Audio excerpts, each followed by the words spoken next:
What's up, guys? We're here for another episode, and today, if you look closely under that little red seat over there, there's a baby rattlesnake in our garage.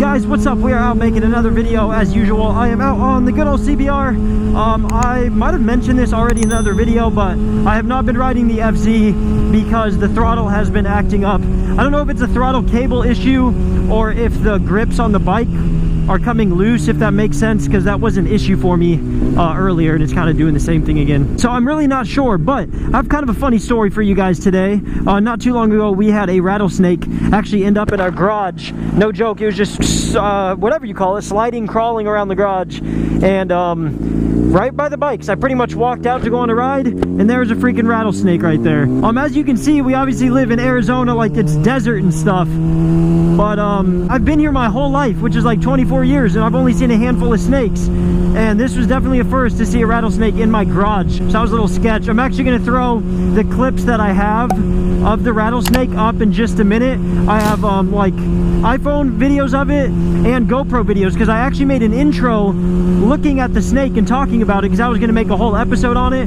but my GoPro died and I didn't have time to charge it and make a whole video on it by the time we got rid of the snake. So a quick rundown of the story of what happened. Immediately after I saw the rattlesnake, this is kind of a blind turn, we good. Lauren knew of a Facebook page that had a lot of people in it in our area in Arizona, and she posted in it and basically asked like, hey, is there anybody here that knows how to deal with rattlesnakes, or what's the best way to go about it? And some random lady commented and said her husband catches rattlesnakes and knows what to do. So basically we called this guy. He looked like Indiana Jones, literally. He said he was some movie stuntman. He had like a vest on, he smelled like whiskey, and he basically came in, grabbed the rattlesnake all by himself, threw it in the container, and then left. So that was pretty much it for the story. But yeah, I'll throw the clips up. But I also figured while I'm here making a video anyway, a lot of people have been asking what my camera setup is like and microphone and everything like that. So I'll be covering that as well. We're going to go ahead and fill the CBR up with some gas really quick, and then I'll also throw some clips up of my camera setup and mic and everything like that. So I'll be back in just a second.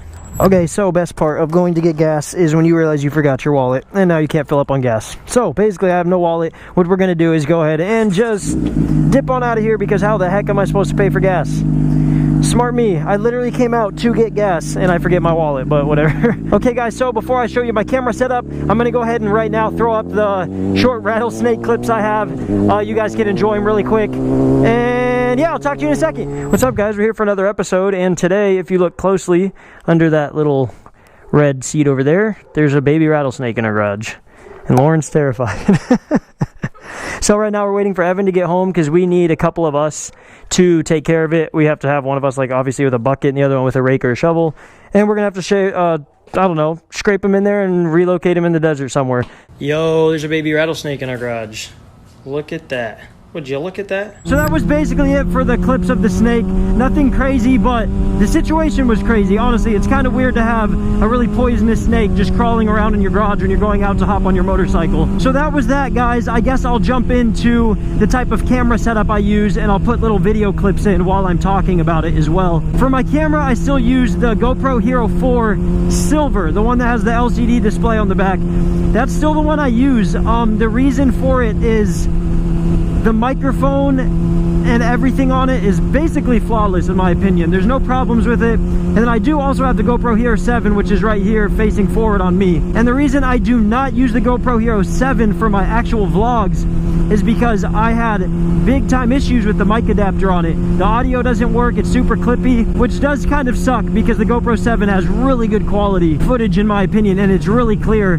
One thing that's crazy about it is it's setting on my windscreen right now, like bouncing everywhere, and you guys can't even tell because it stabilizes so well. And one other reason I love the GoPro 4 is there is no self-stabilization. I know I just said I love that about the 7, but that's why it's on my windscreen, because it's perfect for that. But as in my helmet, I don't like the self-stabilization, because if something happens and I try to turn my head really fast to look over and see, I get a delayed response by the camera because it's trying to stabilize it. So sometimes you'll end up missing certain things that you look around really fast to see. The camera will stabilize, and by the time it goes over there, you won't see it anymore, if that makes sense. So that is the camera that I use. As for my mic that I use a Sony ECM CS3, I believe is what it's called, and I have it just mounted right in my helmet right here on the chin. I'll put videos up, like I said, but it pretty much just sits right there. And then I got little mic windscreens to put on both ends of it, so it doesn't sound really windy or really staticky or just bad in general. And then I use just an auxiliary adapter like this on the camera, plugs right in on the side.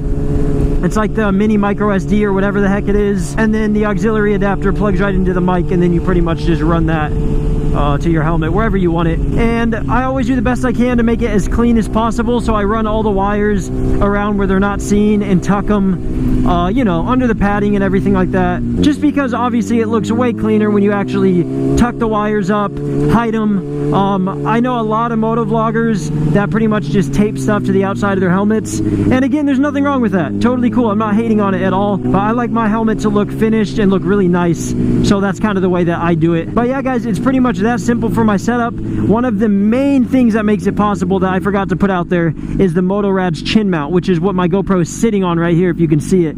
I'll leave a link to his website or Amazon or whatever for it. They are solid mounts, guys. I've used them basically ever since I started motovlogging, and I will never change to anything else, honestly. They are like solid mounts. So yeah, hopefully some of that info really helped you guys out. Make sure to like and subscribe if you like the videos. Leave a comment as well if you have any questions. I hope you enjoyed the random rattlesnake footage. I'm trying to upload more, like I said. I'm splitting my time between music and motovlogging, so it's a little tricky, but I'll get the hang of it. Again, thanks for watching, guys, and I'll see you guys next time.